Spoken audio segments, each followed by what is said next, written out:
The president has a lot of things that are going well for him. I mean, listen, inflation is coming down. It was global.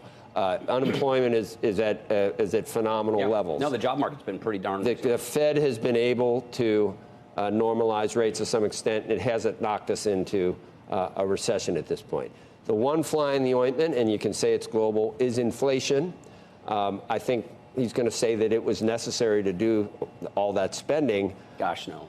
Well, Greg Ip points out that there were 6 straight months, the last 6 months of 2020, payrolls were growing $800,000 a month. So it was done. We were coming out of the recession already. It may not have been necessary, and there is quite a bit of inflation. 100%. I think that last big spending bill they did, they just wanted to take credit for coming out of COVID when they knew we were coming out of COVID. And they went down their spending wish list, and then they basically hit the gas pedal on inflation. So no two ways about it. They exacerbated the inflation problem. Fed has a lot of responsibility there as well, but clearly all this spending hurt inflation. Frankly, I think it's going to be harder to get to 2% from 4% than it was from, say, 8 to 4 for the Fed. So my guess is they got a few more rate increases in there.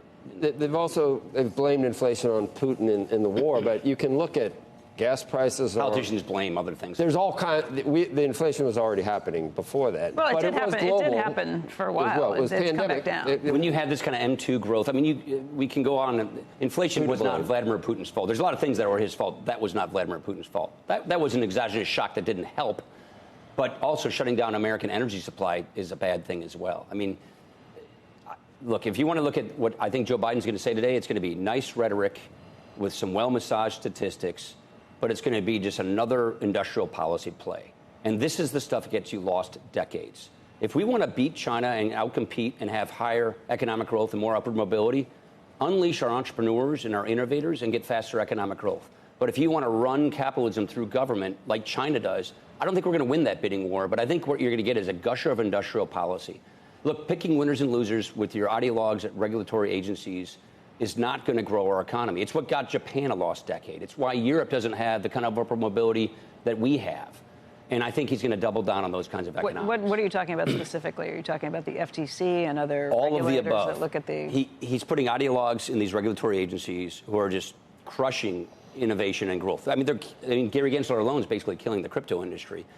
And the FTC, so they're putting these ideologues in these agencies that are putting a crippling effect on innovation. And then every time he looks at the tax code, he wants to raise taxes. He wants to get rid of expensing. He wants to raise individual rates. I can agree with a lot of what you said, but Gary Gensler is doing the job that Congress has not. There's no regulation, nothing that's taken place. Patrick McHenry, I think, blow-ups like FTX. And, no, I agree. You shouldn't do nothing on crypto. I totally agree. But that's Congress's job. But they haven't done it. McHenry's got a pretty good bill out there that he's moving through the process. It's been years, and all of this is coming after we just got the majority. After major blow-ups that left lots of investors. It's a new technology that people are just getting their heads around, frankly. But Paul, we're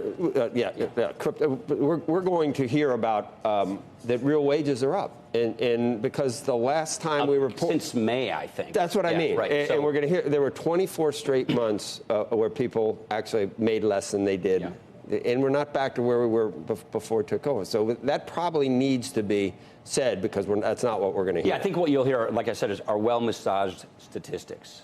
He'll put I mean, look, I'm happy that the economy is as resilient as it is. It's great that these jobs, these are good things. So this is not something that, I'm not one of these people who talks down the economy just because of Democrats in the White House. Right. What I don't like is what he's proposing to do for the future, because in addition to industrial policy, which is just crony capitalism, it slows down economic growth, it harms entrepreneurship and innovation. Right. He is promising not to reform entitlements. So is Trump, by the way. So we have these leaders who are saying, I am not going to do anything to stop a debt crisis in this country. And we know we have a debt crisis coming. So he's courting disaster in that front. He is basically harming our ability to stay as the reserve currency. He is moving us closer to a debt crisis by basically committing not to tackle this. And then he's basically giving us crony capitalism, industrial policy, which you can make an exception to the rule for national security, like semiconductors and things like that. People agree with that. Yeah. But he wants to take that to and the economy. I think Andrew would. And we may never have another merger ever between anybody, but I think Andrew wants to talk. Well, that's where we wanted to go, which is to say, Paul, I think there's a fair debate about energy, and and mergers and things like that. But when you talk about innovation, and maybe we can debate whether you think there should be industrial policy at all, but you look at what we're doing with the CHIPS Act. You look at all, and again, these are incentives for clean energy and the like. But you look at the incentives that have now been put in place. It is unleashing billions, hundreds of billions of dollars, entrepreneurs who are now investing in all of this and building. So the idea that the entrepreneurial spirit of America is somehow now depressed, I think is a misnomer. I think there's totally fair arguments to be made on so many of these other component parts, but that's not about innovation in America. In fact, you could argue that there's been more innovation rather than less. No? Okay, so proposing a wealth tax, proposing a global minimum tax, proposing to get rid of expensing, raise taxes on small businesses by getting rid of what we call Section 199A. And to your point, Andrew, as I mentioned, I think there are exceptions to the rules in industrial policy. National security is a legitimate exception. But when you're going over to this energy policy, there is a crowding out effect. I mean, it does take money from other uses and put it toward politically, blessed uses. And I would argue that this industrial policy on the energy front is basically picking and subsidizing today and yesterday's technology. When I think there's a smarter way, actually, at AEI, we put out a proposal to do a border adjustable carbon tax, which send price signals through the marketplace, through the tax code on carbon, and let innovators figure out how to decarbonize the economy instead of sitting in Washington and having your regulators pick who to subsidize and who not to subsidize. But it's not ready.